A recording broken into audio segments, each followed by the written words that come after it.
Hello everyone, कैसे हो सब लोग। उम्मीद है कि सब बहुत अच्छे से होंगे। इस वीडियो में हम डिस्कशन करने वाले हैं क्वेश्चन नंबर 4 के सॉल्यूशन के बारे में। अगर आपने इसे प्रीवियस वीडियो अभी तक नहीं देखा, साथ ही साथ आने वाली वीडियोस का सॉल्यूशन देखना चाहते हो तो कंप्लीट प्लेलिस्ट का लिंक मिलेगा आपको डिस्क्रिप्शन में, तो एक बार डिस्क्रिप्शन आप जरूर चेक कर लोगे।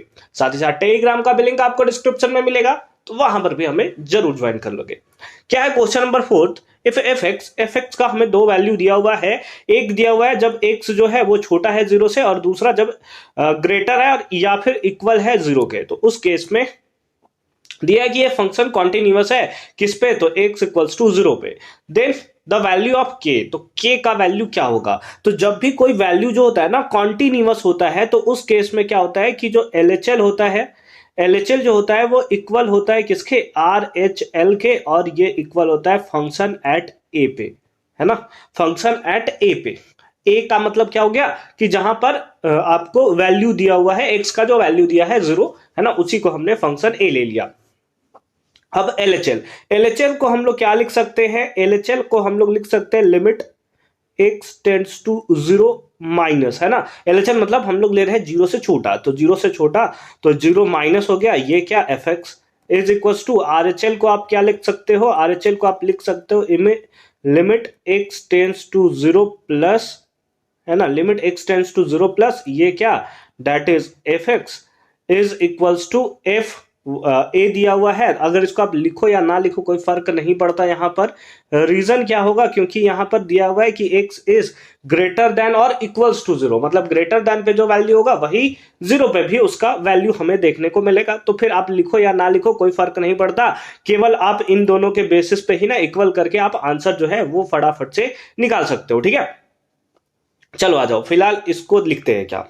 अब limit x tends to zero minus, zero से छोटा होगा, तो जीरो से छोटा पे कौन सा फंक्शन है, ये देखो, ये फंक्शन आपका जीरो से छोटा होने पे है, तो आप लिख दोगे that is limit x tends to zero minus, और उसमें क्या हो जाएगा, ये हो जाएगा हमारा limit kx divided by mod of x, ये is equals to limit x tends to zero plus, अगर जीरो से बड़ा होगा तो क्या होगा, तो ये वाला फंक्शन देखो हो जाएगा, यानी कि कितना हो जाएगा, limit x tends to zero plus, और जीरो प्लस, एक सेकेंड, ये क्या हो गई,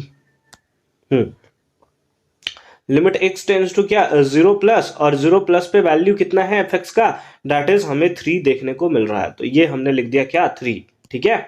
आ जाओ ऊपर आ जाओ, अब देखते हैं इसके आगे हम लोग क्या कर सकते हैं। अब यहां पर जीरो माइनस है, मॉड का प्रॉपर्टी याद होगा कि अगर x का वैल्यू जीरो होता है तो उस केस में, मतलब जीरो से छोटा है, तो उस केस में मॉड x को हम लोग कन्वर्ट कर देते हैं किस फॉर्म में, दैट इज माइनस x से उसको रिवर्स कर देते हैं। तो यानी कि यहां पर हमारे पास क्या होगा कि kx डिवाइडेड बाई कितना, माइनस x, है ना, माइनस x। क्यों, क्योंकि जीरो से माइनस था, जीरो से माइनस मतलब जीरो से छोटा वैल्यू, नेगेटिव वैल्यू, तो मॉड x हमारा जब बाहर निकलेगा तो कितना हो जाएगा, माइनस x के फॉर्म में ये कन्वर्ट हो जाता है, और ये कितना हो गया, 3 हो गया, ठीक है। अब देखो x से x कैंसिल हो गया, तो हमारे पास आ गया माइनस k इक्वल्स टू 3, या फिर आप बोल सकते हो कि k का वैल्यू कितना आ गया, माइनस 3k इक्वल आ गया।